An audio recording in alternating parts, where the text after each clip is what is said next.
Con questo breve video andremo a vedere come creare un perno moncone. Come prima cosa andremo ad importare la scansione dell'impronta analogica, in quanto, con qualsiasi scanner da banco o intraorale, sarà impossibile arrivare nelle profondità del canale radicolare.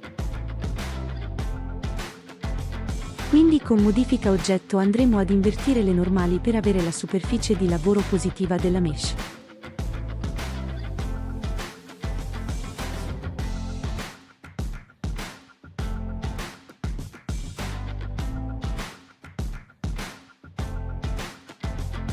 Orientiamo da vista frontale come per qualsiasi altra lavorazione.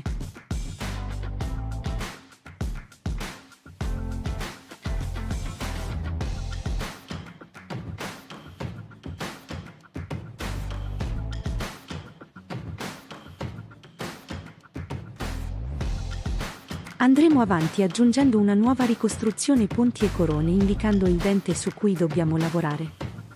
Poi scegliamo la sezione Inlay Onlay e Richmond. È possibile scegliere la nostra libreria denti, ma una libreria vale l'altra, in quanto dovremo fare soltanto un abutment. In questo passaggio visualizzeremo il riepilogo della lavorazione impostata.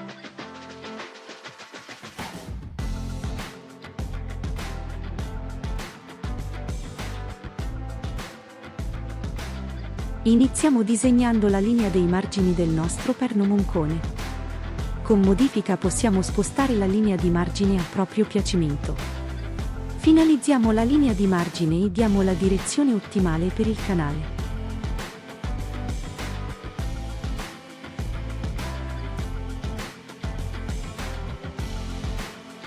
Nel passo successivo sceglieremo il materiale da utilizzare. Dopo passeremo alla modifica del bordo orizzontale angolato.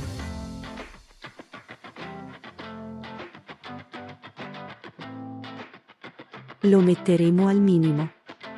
La stessa cosa la faremo per lo spessore minimo. Creiamo la base.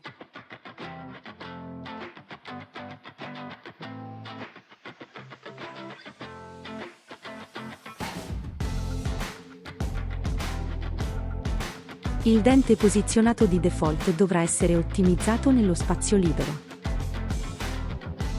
Generalmente terremmo in considerazione anche l'antagonista. In questo caso per motivi didattici non è presente.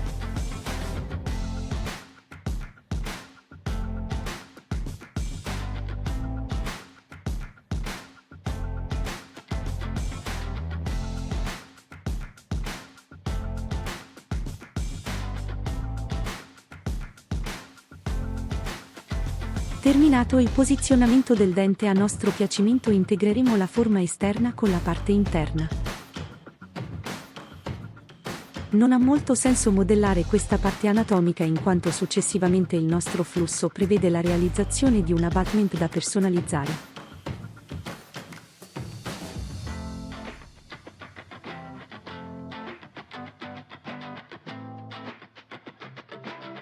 È importante leggere la leggenda sul lato sinistro per comprendere come attivare i comandi. È possibile spostare i punti uno per volta, 3 alla volta o aggiungere i punti. Oppure premendo il tasto Ctrl potrete andare sulla linea e spostarla tutta insieme. In questo modo potremo facilmente personalizzare l'abutment.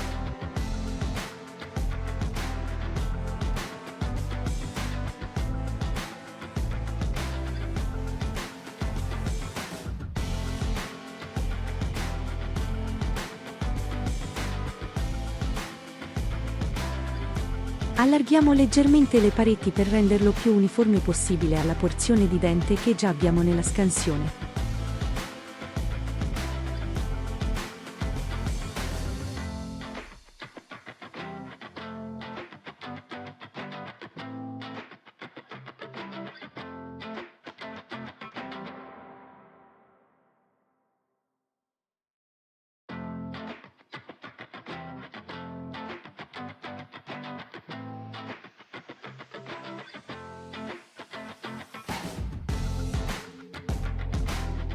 Infine abbassiamoci leggermente fino all'altezza desiderata.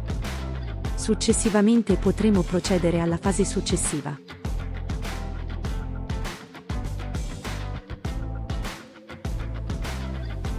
Il software ci permette di fare una coulisse o una faccia antirotazionale a seconda di come orienteremo questo strumento.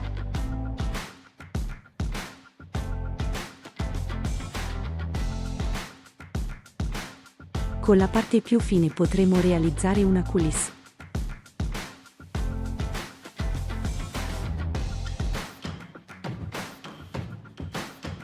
Oppure nell'altro senso creeremo una superficie piatta rotazionale.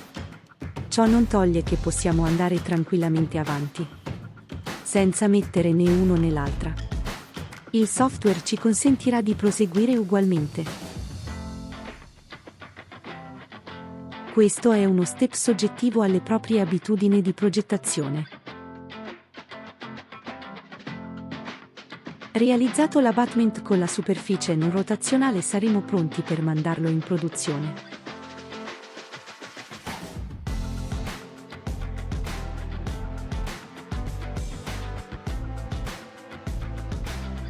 Mettendo il modello in trasparenza, possiamo vedere il perno che entra perfettamente nel canale.